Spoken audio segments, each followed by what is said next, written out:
I'm going to share a methodology with you for financial planning that you may have never heard before.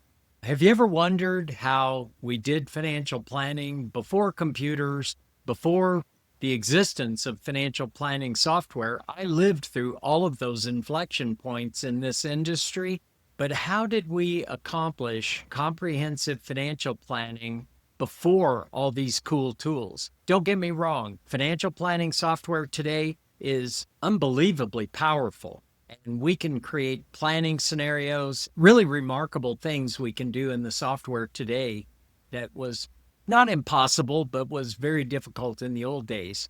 But I'm going to share with you a methodology that was used, which, with the advent of computers and all this advancement with the tools, we've drifted away from the fundamentals. I'm going to share this with you because I think it'll help. I'm also sharing this because AI is changing everything literally in our business.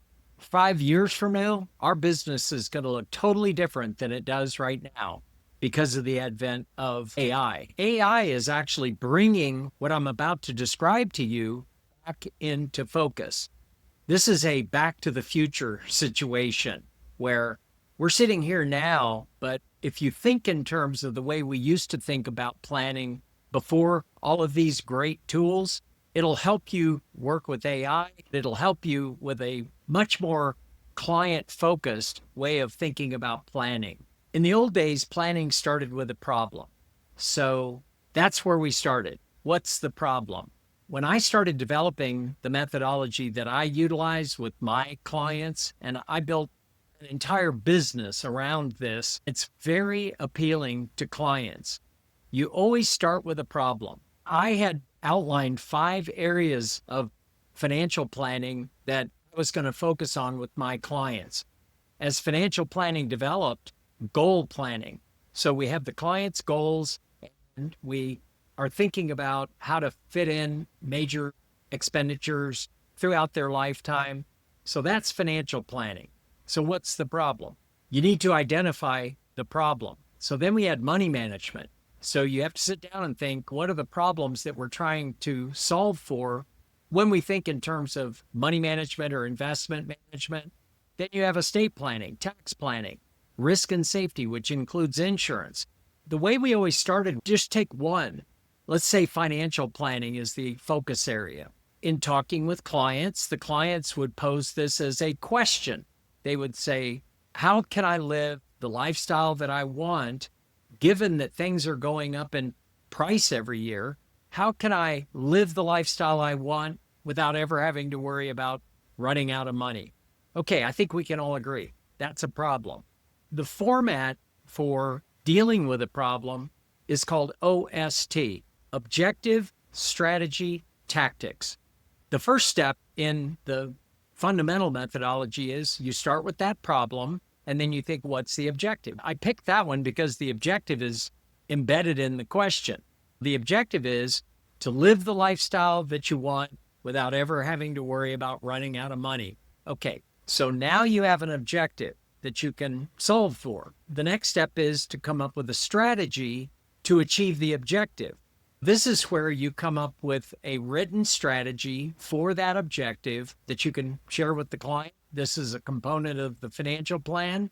When you work through the problem, you figure out ways to resolve and solve for the objective, then now you have a strategy. So the strategy is, what are we going to do? What strategies are we going to implement in order to achieve the objective? Part of that might be, one strategy is to max out on all sorts of retirement planning opportunities. Ultimately, we're going to come up with an amount of money that needs to be added to the plan on an annual basis. We're going to say one strategy is to make sure so much money is coming in every year. And now we have an assumption that we can solve for with projections. So we have an objective, and then we have all the strategies that we can think of to overcome the obstacles or to mitigate the risks or to solve for the objective that we've set. And there's some elements of the strategy that always need to be present, including your assumptions. When you create a strategy for an objective for a client, You're going to share the objective, you're going to share your strategies, and then you'll share with the client all the assumptions that you're making. So we had problem, objective, now we have a strategy. T, which is the final step, is to develop tactics. Now, tactics are nothing more than action items. What are the action items that need to be made in order to achieve the strategy and therefore the objective? What we do at our firm is we figure out all the tactics, the action items that need to be taken action on between now and the next meeting with this client. Now we've got a to-do list of things that need to get done to stay on track to the strategy and therefore the client's on track to the objective. As soon as we start developing tactics and we've got the tactics that need to be taken immediately, then we also show all the tactics that need to be done, not in the next few months, but before the end of the year. So we have a little bit longer term tactics, not ones that we're going to focus on right now, but we do share them with the client. We're being proactive, and we know there are going to be some action items that are required a little bit later than what we're focusing on right now. And then the third set of tactics are all the action items and recommendations that are going to be needed in the plan in the future. I recommend you include all tactics that you know right now must be in the strategy at some point in their life. For example, in the United States, if a client has a retirement account, there is an age by which they must start taking distributions. We put that as a tactic. We pick the year in which this client's turning, let's say 70. We put it in the tactics that we're going to meet to assess how much must be taken out on an annual basis to comply with the regulations and the tax laws. So now what do you have? You started with a client problem. You converted it into an objective. That objective, we created strategies to achieve the objective. And then all the tactics, not just for right now, but for the longer term, but also for the rest of the client's life. And in one shot, we have a very clear statement to the client of, for that problem that the client shared, here's how that's going to unfold. We've got the plan, and now we can move on to the next problem. So what we've done at our firm is we've identified 3 problems in each area, 3 financial planning problems that the client's most concerned about. These are problems in almost every client's mind. And then we have 3 problems for the money management. We have 3 problems that we're solving for in the area of estate planning, 3 problems for tax, 3 problems for risk and safety, which is insurance as a component of that. So imagine you've got 15 problems. So therefore you're converting those 15 objectives. So there's 15 strategies, a strategy underneath each objective. And then after you've created a strategy to achieve the objective in each of these cases, then you go on and create tactics, just like I described, but for each and every objective.